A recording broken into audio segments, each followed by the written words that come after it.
Welcome to timeless love stories that live on through the centuries, sir. They say if you walk near the banks of the River Shenab at dawn, when the mist clings low and the trees hold their breath, you may hear a flute soft and distant as if the river itself remembers. There, amid fields of mustard and mango groves that once hummed with life, a pair of graves lie side by side under the shadow of a neem tree. No golden dome, no engraved epitaph, just earth and silence. But people still come. They bring marigolds, they kneel, they weep for Heer and Ranjha. Not all love ends in marriage. Some loves are prayers never answered. Some are flames that do not burn long, but forever. And some are written not in ink or scripture, but in the very soil of the land so deeply that centuries cannot erase their names.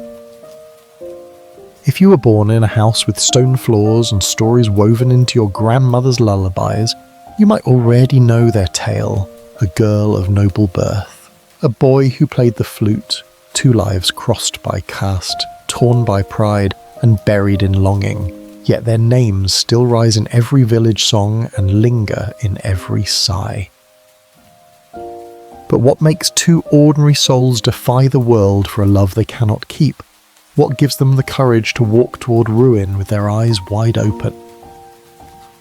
This is not a fairy tale. It is not a parable of good rewarded or evil punished. This is a story soaked in dust, in silence, in longing that became legend, a story that lives not because it ended happily, but because it never really ended at all. Let us return now, not just in memory, but in breath, to a time when the Mughal Empire still ruled over Punjab, when women were betrothed with inkless contracts and men's honour was counted in cattle and coin, in the village of Changsial, land of proud men and sharper rules. A girl named Heer walked barefoot through mango groves with a gaze as proud as a hawk's and a heart that had not yet bowed. She was not like other daughters of the Sial clan, tall, graceful, and known for her sharp wit. Heer refused to be tamed by the customs that caged her. The village whispered of her beauty, but feared her gaze. She had learned early that softness invited ruin in a world ruled by men. Her father, Chuchak Sial, was a man of wealth and iron. To him, Heer was both daughter and heir, a symbol of lineage too precious to be stained by whims. Her days were spent beneath carved sandstone arches, her nights behind silk curtains. Music was allowed, poetry even, but freedom never. And far from this house of silks and shadows, a boy wandered barefoot from the village of Takht Hazara. Ranjha, the youngest of four brothers, soft-eyed and sweet-tempered, with hair like wet ink and a soul more attuned to clouds than coin. His father had died, and his brothers, full of envy, gave him nothing but land that fed only stones. So Ranjha left, not in anger, but in search of something he could not name. He walked westward, with only his flute and the quiet songs he had once played for his mother under moonlight. He believed that perhaps somewhere, in some forgotten field, the wind would answer him, that someone might listen. He arrived in Changsial with dust on his feet and hunger in his belly, and it was there, beneath a banyan tree heavy with age, that fate brought him to the house of Heer. Her family needed a cowherd, someone to tend the buffaloes, to sleep beside the herds at night, to guard them from jackals and thieves, a lowly task, but an honest one. Ranjha offered his hands, Chuchak's steward, unimpressed, was ready to refuse, but something in Ranjha's voice, the quiet dignity of his bearing, made him pause. So Ranjha was hired. He did not speak much in those early days. He led the herds gently, humming to them as they moved through the yellow fields. The buffaloes grew calm under his care. The milk yield increased, and even the old servants began to nod in silent approval.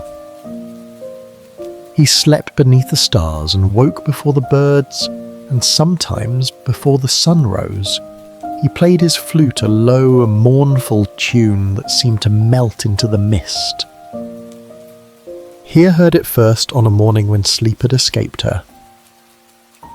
She stood behind a lattice window veiled in dawn as the music floated upward, not loud, not demanding, just there, like a memory she had never lived. Her breath caught, not because it was beautiful, but because it was so full of ache. She asked her maid, "Who plays like that?" The maid shrugged. The new cowherd, the one with the eyes like rain. That day, Heer went down to the fields earlier than usual.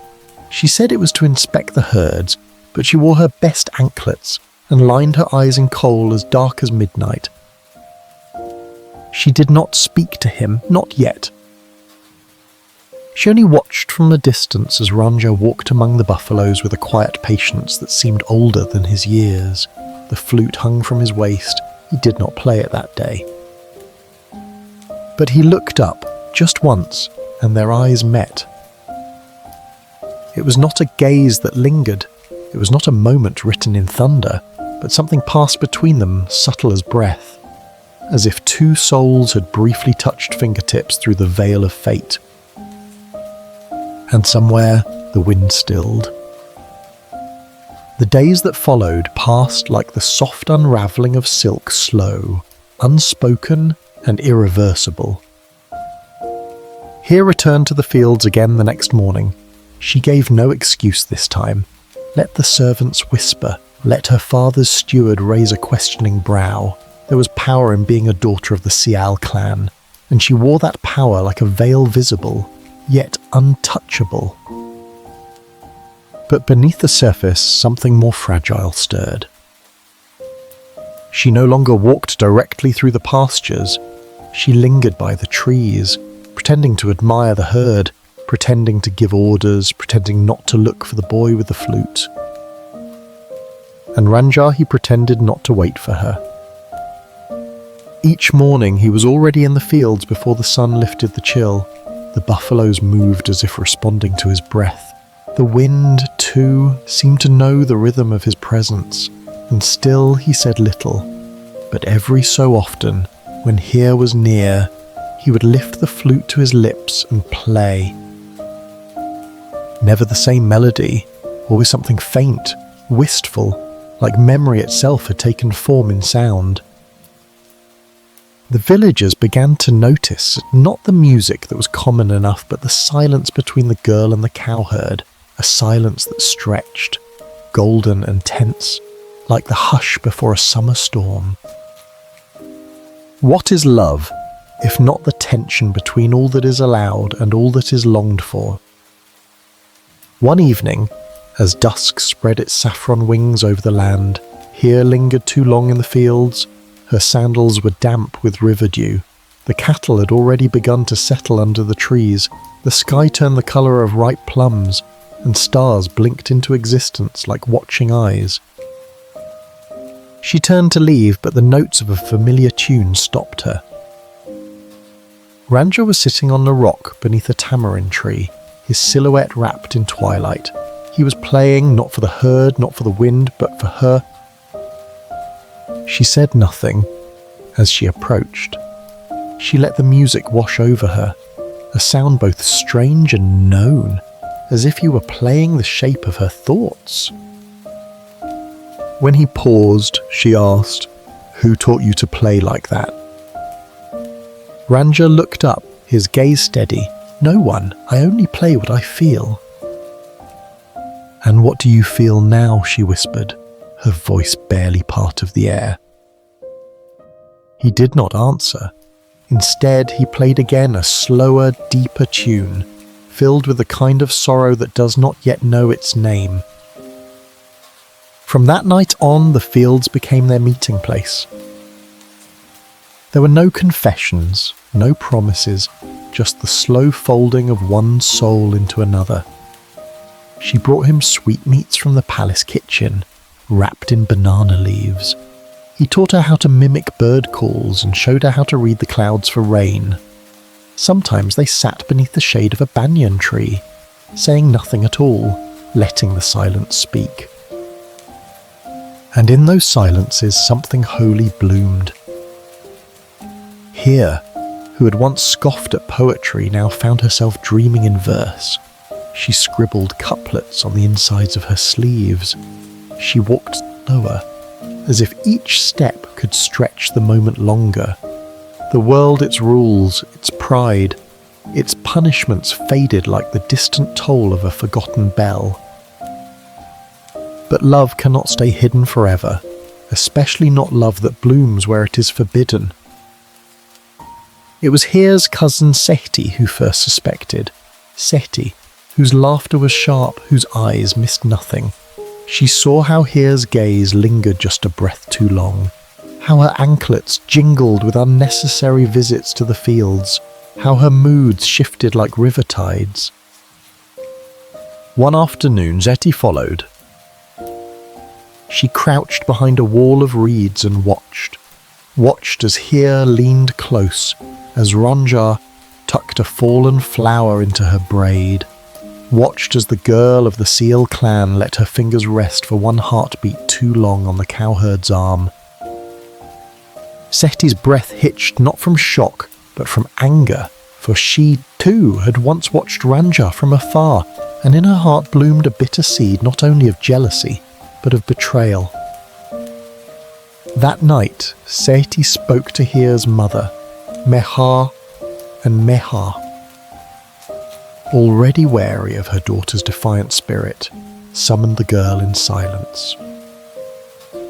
"He is below you," she said without rage, without drama.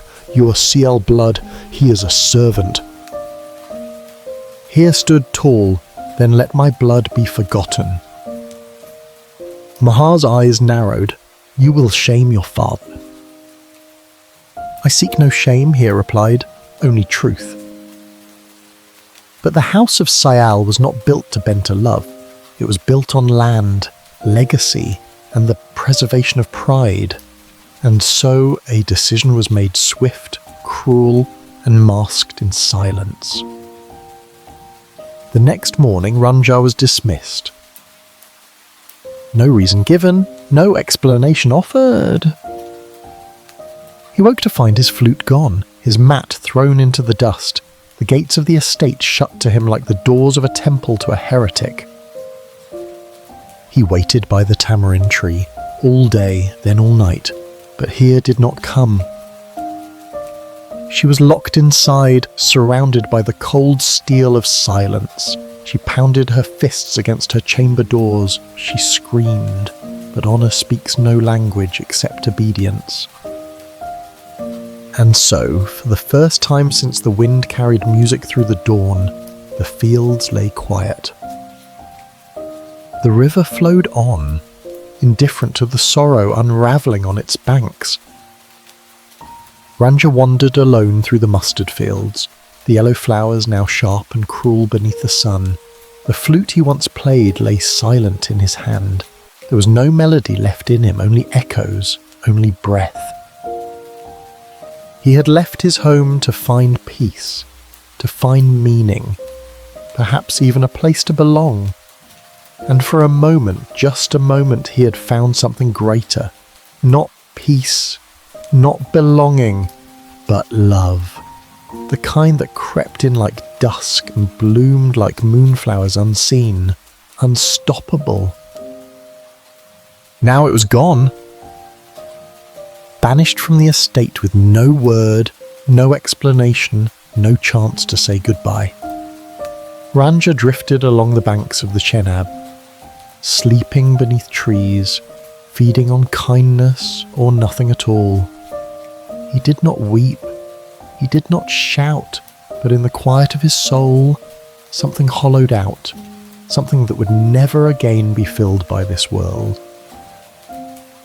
Back within the walls of her father's palace, Heer became a shadow. She walked like a ghost, lips closed, eyes dull. Her laughter died, her appetite vanished. The embroidered silk she once wore with pride became suffocating. Music now hurt her. Festivals were an insult. No one dared speak Ranjha's name aloud, but the silence screamed it. Her mother scolded, her aunts whispered, the village gossiped. But Heer said nothing, not in rebellion, but in grief. What is there to say when the language of the heart has been cut from the tongue? Time passed not as healing, but as erosion. Until one morning, a soft knock came at Heer's chamber door. It was her old maid, her eyes filled with pity. "Come," she whispered, "he waits in the field, just once." Heer's breath caught. It had been weeks, perhaps longer, but the ache was still fresh, like an open cut across the soul. She wrapped herself in a shawl, pulling it low over her brow, and crept out through the orchard path, heart pounding like a drum in a funeral march. And there he was. Ranjha stood by the tamarind tree, not as she remembered, but thinner, wearier, with a beard beginning to shadow his face and eyes that no longer dreamed. His hands were calloused from wandering, and his flute hung limp at his waist, untouched. For a long moment, they said nothing.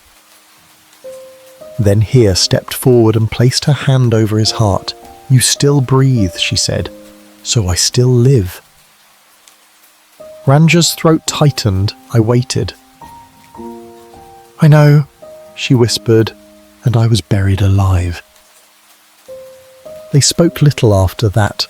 Words had grown fragile, like spun glass too easy to break, too sharp to hold, but the ache between them pulsed, real as blood.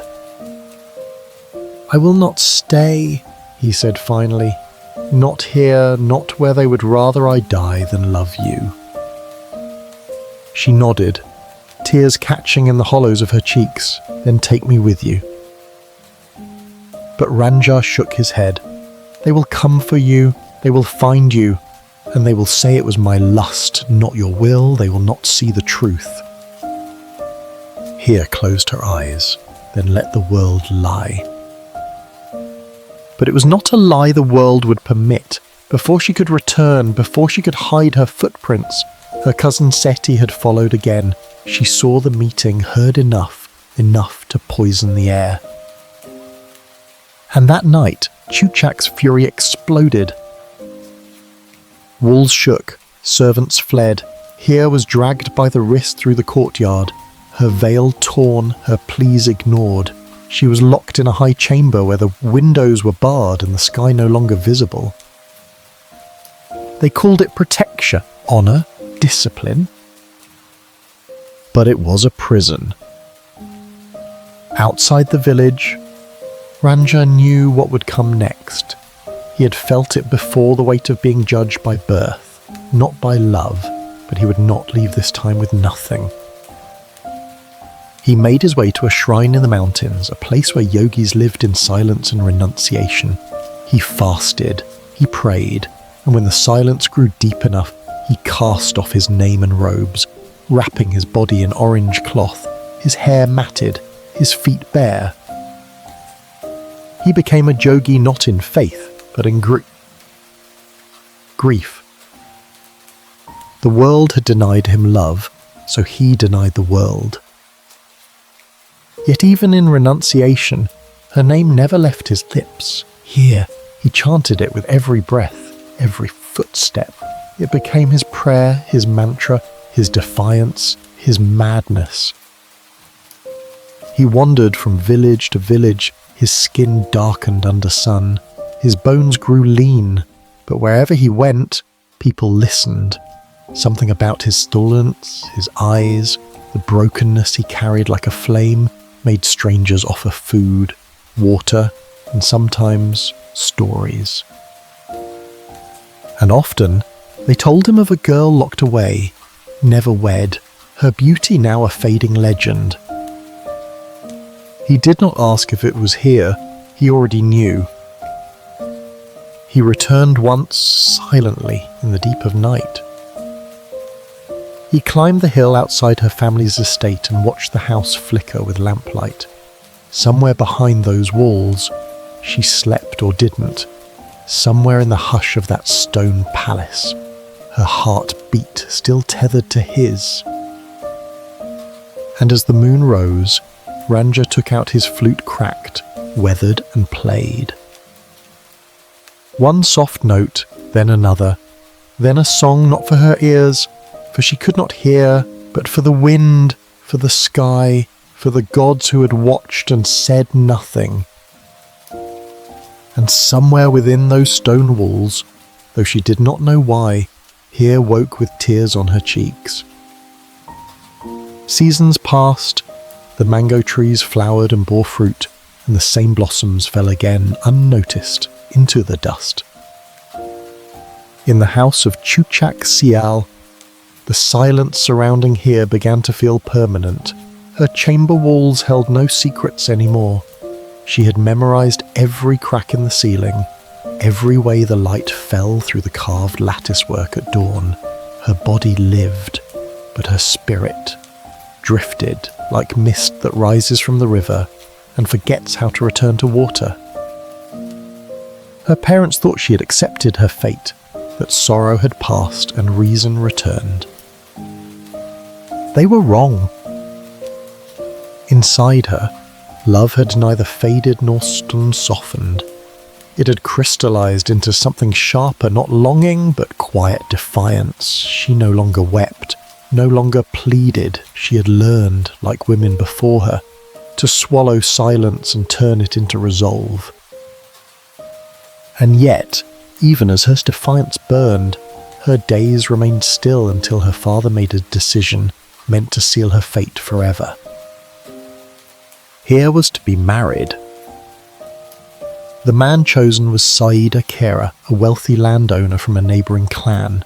His fields were wide, his animals fat, and most importantly his family was loyal to the Sials. The match was announced without Heer's presence, her consent presumed, her voice ignored. When she was told, she did not scream. She simply said no. A word like a sword, sharp and quick and dangerous. Her mother struck her. Her aunts pleaded. But Heer did not bend. So they broke her instead.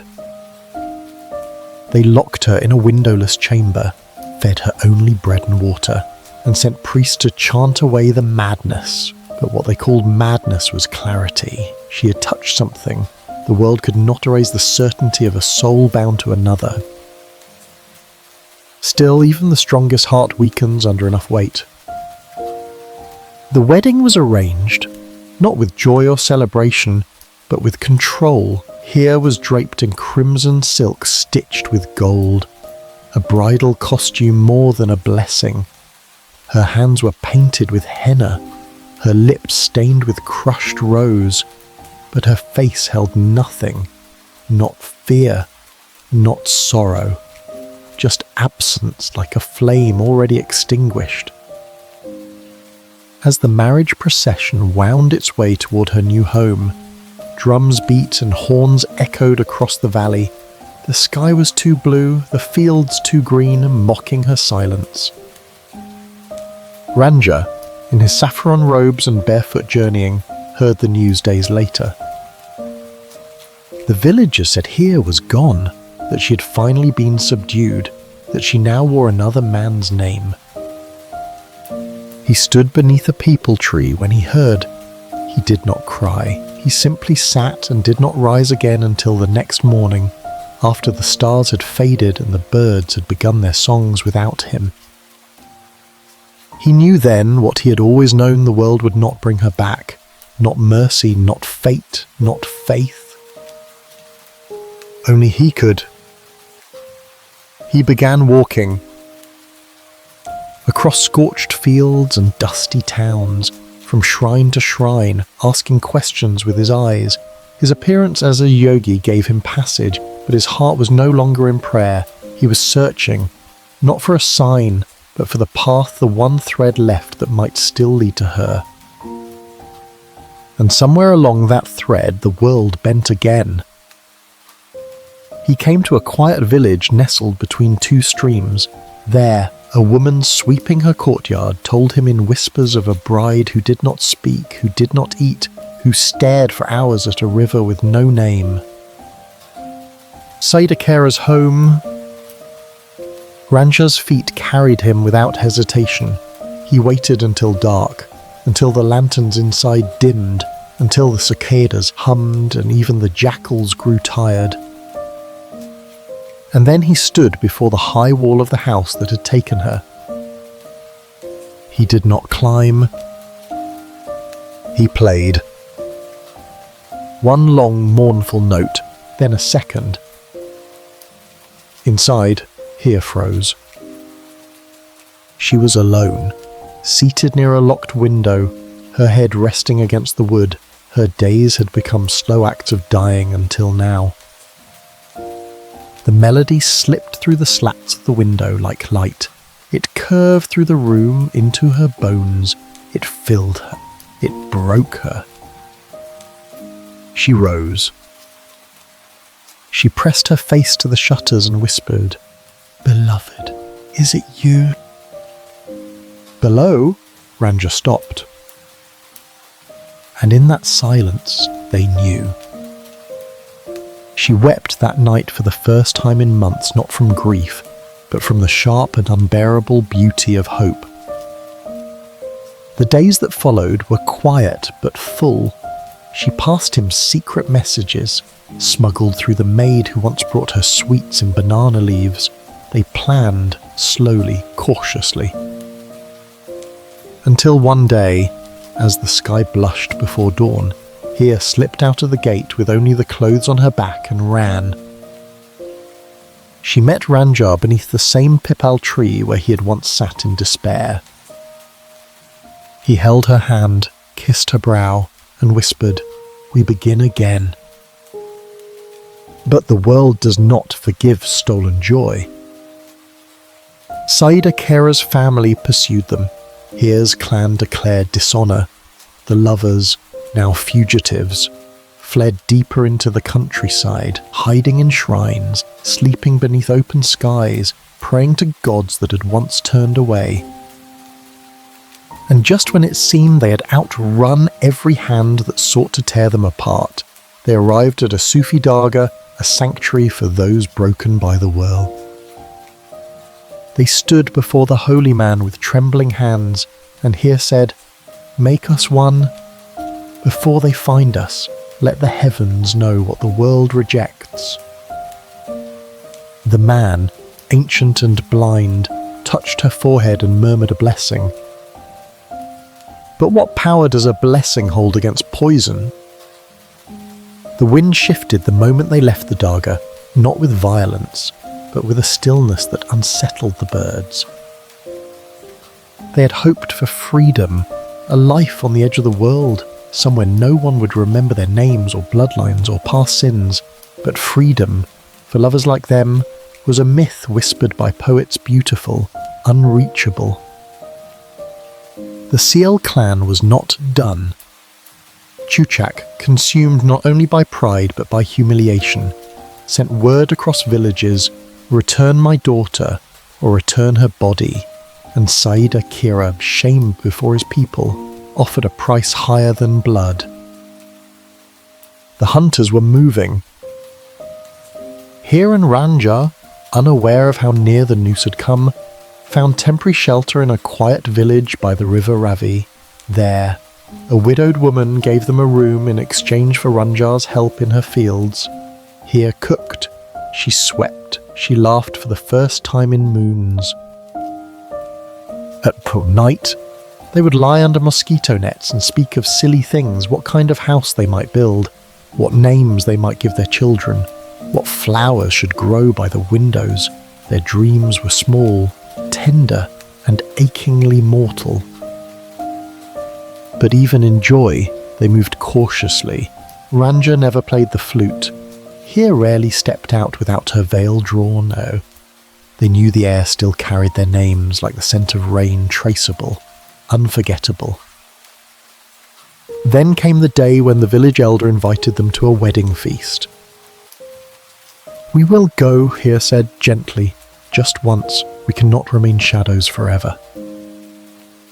Ranjha hesitated, but the thought of seeing her in bright colours again dancing perhaps overcame his worry. And so, under a velvet night sky, they joined the villagers. The fires were bright, and the drums were loud, and laughter echoed against the hills.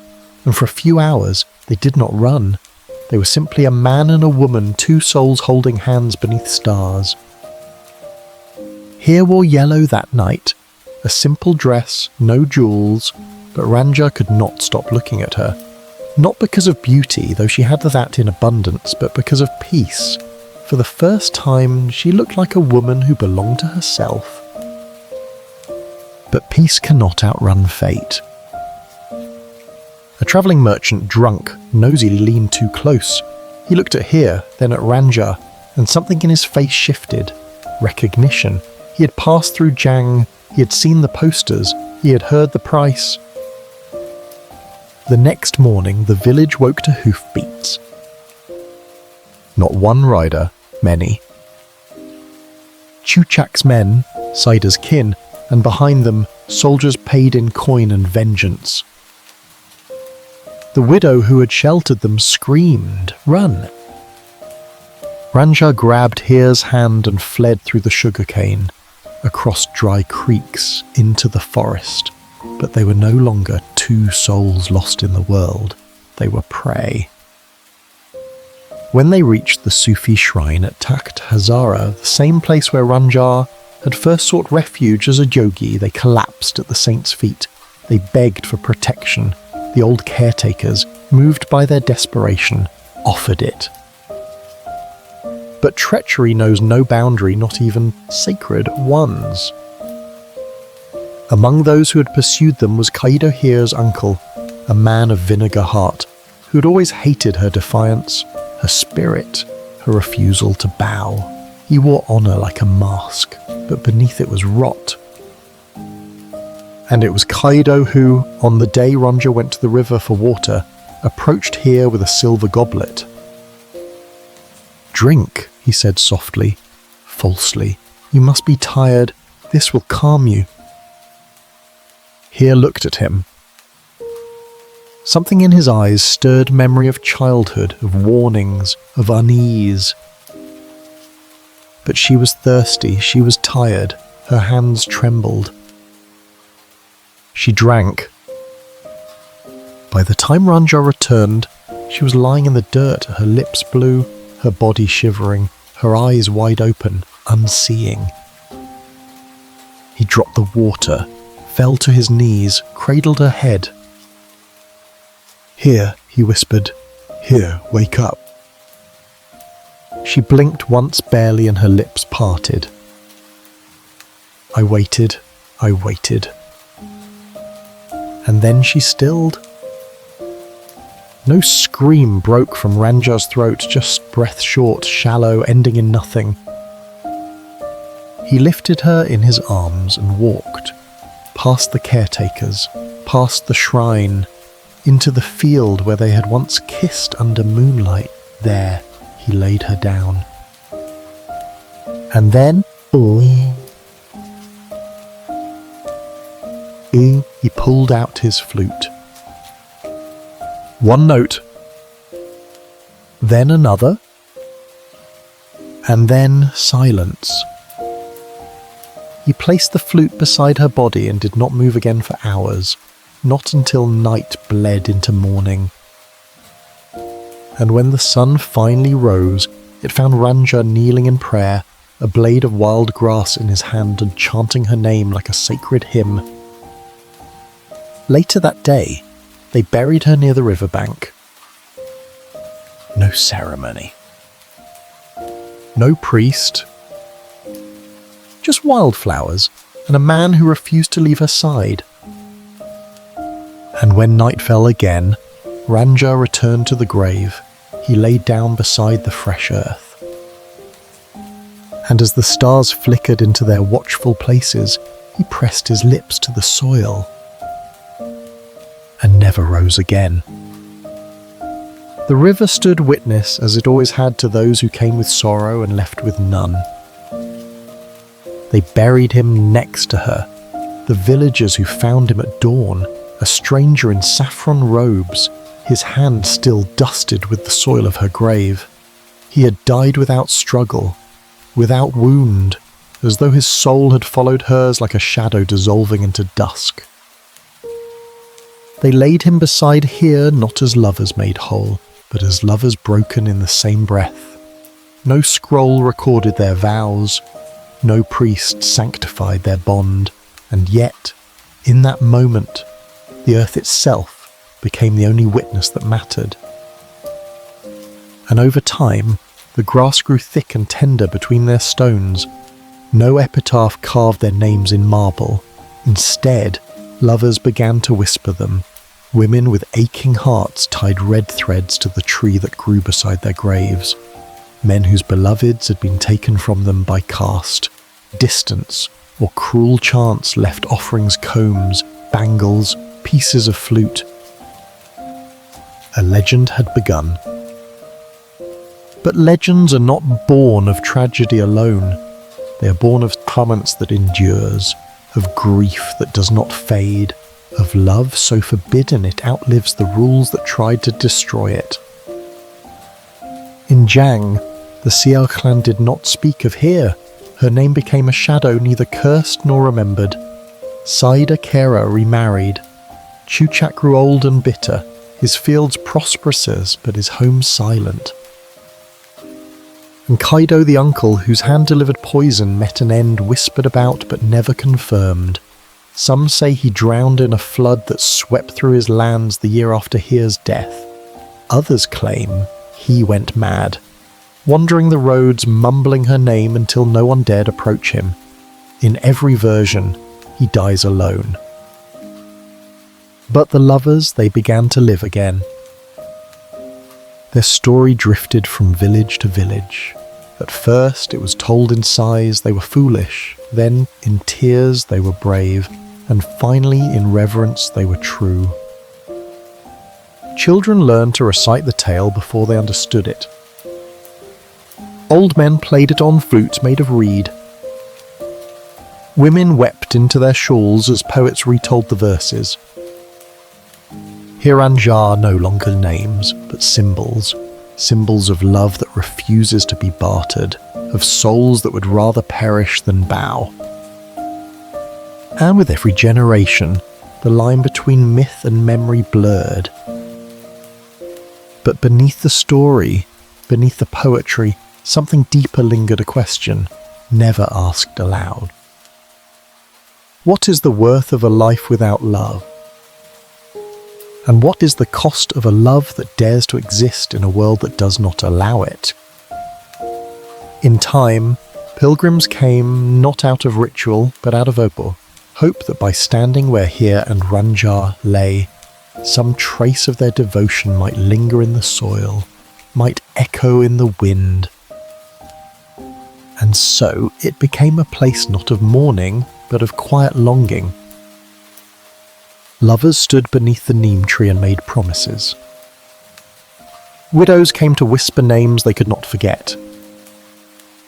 And those with no one left walked in silence, finding in the graves a strange kind of solace, the comfort of being remembered by a love that was never allowed to bloom. But not all came for healing. One day, many years later, a young man arrived at the graves in silence. He wore traveller's clothes, dusty and simple, and carried a scroll of parchment beneath his arm. He stood between the stones, read the inscriptions written not by chisel, but by time, the rings of flowers, the burn marks from incense, the faded poems inked on scraps tied to tree bark. And then he sat, opened his scroll and wrote. Not a eulogy, not a chronicle, but a letter. To those who once dared to love without permission, it began. He wrote until dusk, until his fingers cramped and the light grew too faint. Then he folded the scroll and tucked it beneath a loose stone between the graves. No one knows his name, but the letter remains, and sometimes, on moonlit nights, the wind lifts its corners and scatters pieces of its words. May we all be brave enough to love in a world that fears it. Far from the graves, in cities that pulsed with noise and trade, the name Heer began to appear in places where no one remembered her face, only an echo. Street performers sang her sorrow in crowded bazaars. Wandering cowls carried her name to courtrooms and desert fairs. Her love was no longer confined to the soil that held her bones. It had become breath, verse, rhythm. Yet those who listened, truly listened, knew this was no song of sweetness. It was a lament. A lament for all who had ever dared to love beyond permission, for the daughters locked behind lattice windows, for the sons told their worth lay only in obedience, for the souls who found each other in a world that did not want them to. And though time dulled many tales into parables or legends, Heer and Ranjha remained unsoftened. Their story was not cleansed. It was remembered for its fire, its grief, its defiance, and the silence that followed. In one village, an old man sat beneath a mulberry tree, telling the story to a group of children. His voice was soft, almost breaking. He had told it 100 times, maybe more. But this time, one girl asked, why didn't anyone help them? The man blinked. He looked to the horizon, where the fields shimmered gold under the setting sun, and murmured, because the world has never known what to do with love it cannot control. The girl was quiet for a long time. Then she whispered, I would have helped. He smiled, though it carried no joy. Then you would have joined them. And maybe that was the truth of it. Heer and Ranjha were not just a story of two lovers, they were a mirror held up to a world still trembling with the same old fears cast: family, pride, obedience, fears dressed in new clothes, but never gone. They were the ones who refused, who chose longing over loyalty, ruin over safety, truth over stillness. And it was for that refusal that they became eternal. Their graves, too, changed with time. The neem tree grew broader, casting a wider shadow. A small shrine was built beside it, not extravagant, just enough to shelter the visitors who came in monsoon rains to offer chadars, flowers, prayers. Not all were lovers, some were broken, some simply lonely, but all came with something they could not name. An old woman came every year, her hand shaking, her eyes cloudy. She never spoke, she only sat between the graves and sang softly, tunelessly, a lullaby in a dialect few remembered. When asked who she was, no one could say, but the caretakers said she once fled her wedding night and never returned home. In Lahore, a playwright penned a version of the story for the stage. Audiences wept, not just for the lovers, but for themselves, for the spaces in their own lives where love had once tried and failed.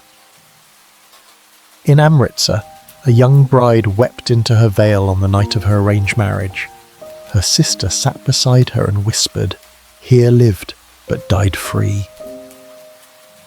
And in cities far beyond Punjab, where languages changed but longing remained the same, the story took root again, retold, rewritten, but never forgotten. There is a place between memory and myth where names no longer belong to history, but to the heart.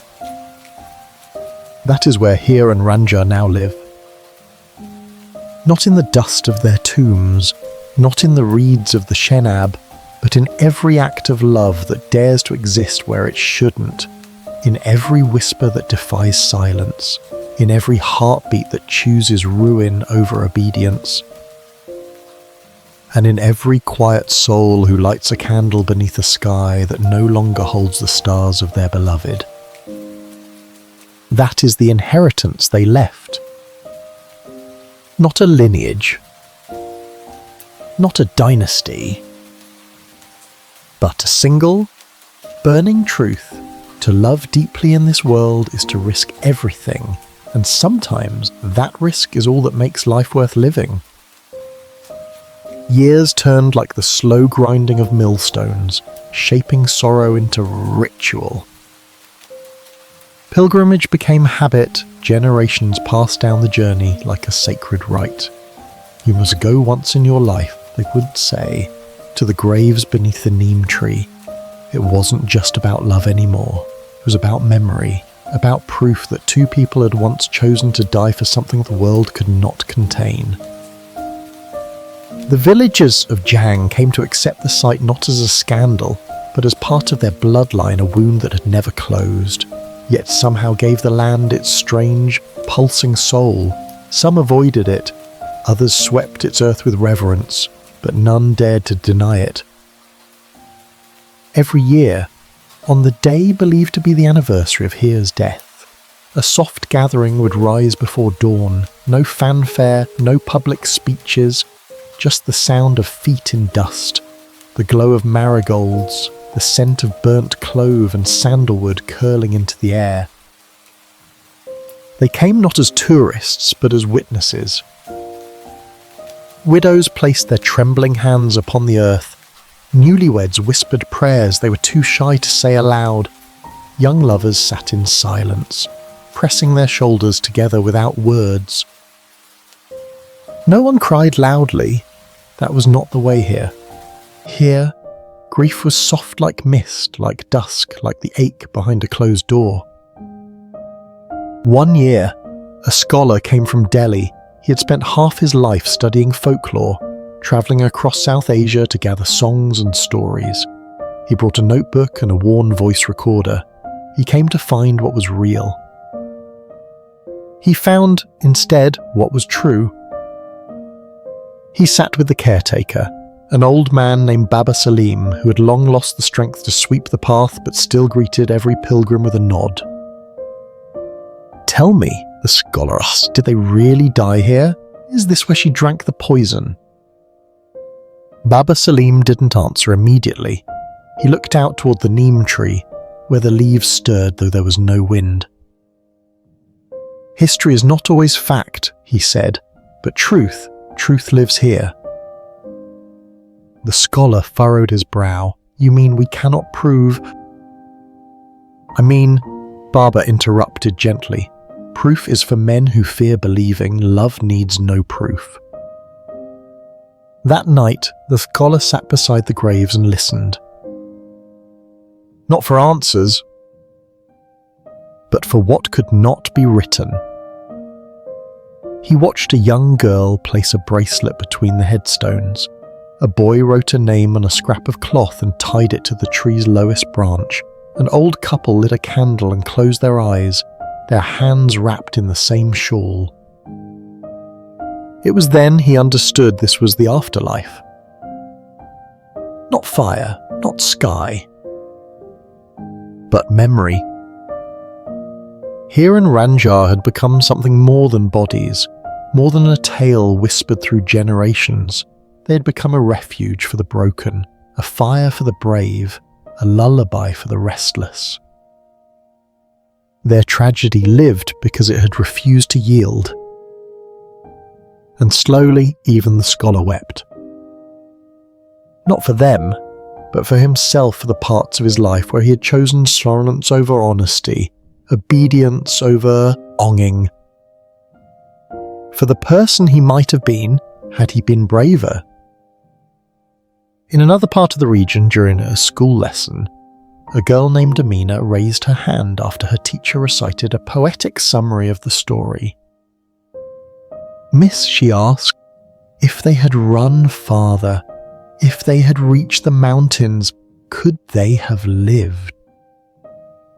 The teacher paused. It was a question with no answer, one asked not out of curiosity, but out of longing. the kind of longing passed through hearts like heirlooms, heavy and invisible. "I don't know," the teacher finally whispered, "but even if they had, would we still remember them?" And maybe that was the curse and the blessing. That some loves are not meant to last, only to echo. Heer and Ranjha had defied their world. They had bled and burned and been broken, and in doing so, they carved a path not for themselves, but for others. Not everyone followed it, but some did. And more would. And every time they did, every time someone chose truth over fear, love over silence, the wind would rise just slightly over the graves, and the neem leaves would rustle like a breath, as if the earth itself remembered. The earth forgets many names, but not theirs. In the years that followed, as empires crumbled and borders bled and languages shifted across the plains, the tale of Heer and Ranjha survived not in monuments, not in state archives, but in breath. Farmers hummed their story as they sowed wheat in Punjab's heartland. Brides-to-be whispered her name in the quiet hour before dawn. Even those who didn't believe in love still spoke of them, because what else can you do with a story that refuses to die? In one dusty village, carved from the ochre bones of the land, an old man taught his grandson to play the flute. Not because he expected the boy to become a musician, but because the boy had asked, "Who were they, Dada?" The lovers in the stories Ma cries over. The old man didn't answer in words. He placed the flute to his lips and played a soft, spiraling melody that curved like river wind and ended without resolution, a song with no home. "That," he said after the final note, was Ranjha's answer. The boy never forgot it. Somewhere else, a woman named Nasreen lit a lamp on her wedding night and placed it at her window, not out of custom, but in quiet memory. Years ago, she had stood by Heer's grave and wept not because she knew heartbreak, but because she feared it, because she had once chosen duty over feeling, and the silence of that choice had followed her like a shadow. But now, on the night she stood beside a man she truly loved, she lit a flame for the girl who hadn't been allowed the same ending. Not all tributes come in sorrow. Not all prayers are for miracles. Some are just thank yous to those who dared to walk first into the dark. And in this way, Heer and Ranjha lived on not in the public squares, but in private gestures, in threads tied to trees, in songs played at dusk, in names given to children born of longing. They were not saints, they were not perfect, but that was why they endured. Because they were real. Because they broke. Because they chose. And because they were punished for it. In the city of Multan, during a spring festival, a young poet stood before a restless crowd and read a new composition. It was called Two Graves by the River. It spoke not of romance, but of defiance, not of fate, but of choice.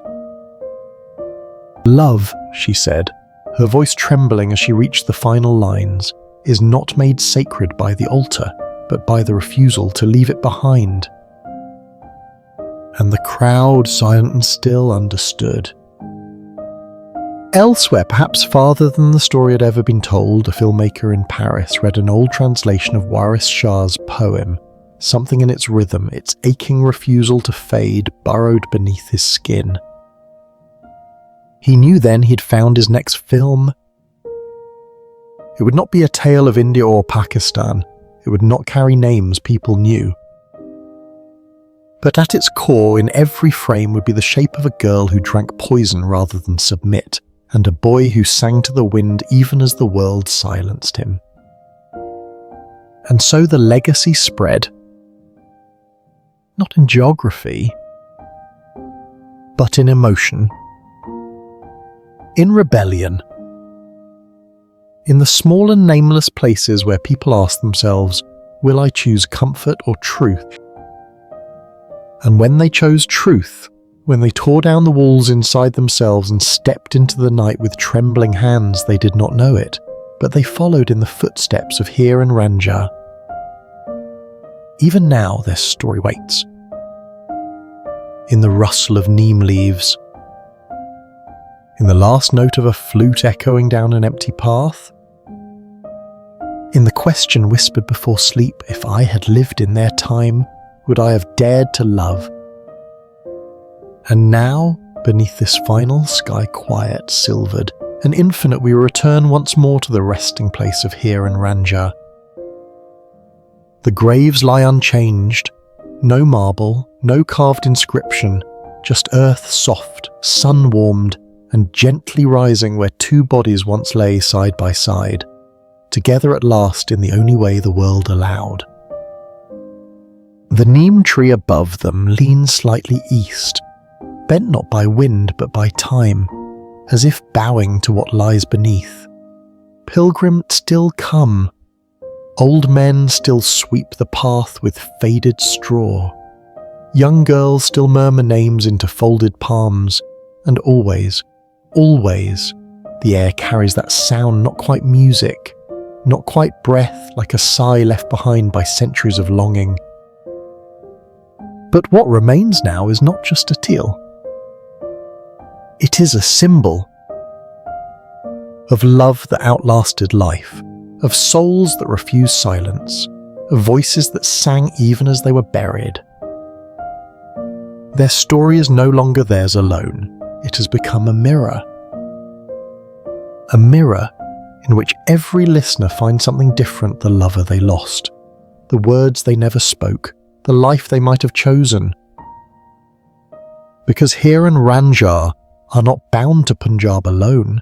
They belong to anyone who has loved against reason, to those who have stood before gates that would not open, to those who have whispered into darkness and heard no reply and yet still loved. We tell their story not to grieve them, not to romanticize ruin. We tell it to remember that some truths are worth dying for. To remind ourselves that there is something sacred, unbearably sacred, in choosing love when the world demands obedience. And that even in death, some souls do not rest. They become wind, they become legend, they become the silence that speaks louder than any name. So tonight, as your room darkens and the world quiets, close your eyes and listen. Can you hear it? The faint echo of a flute, the rustling of neem leaves, the hush of two souls who walked into ruin hand in hand, not to be forgotten, but to become the very thing no one could ever silence. Love. Pure, tragic, unyielding, and eternal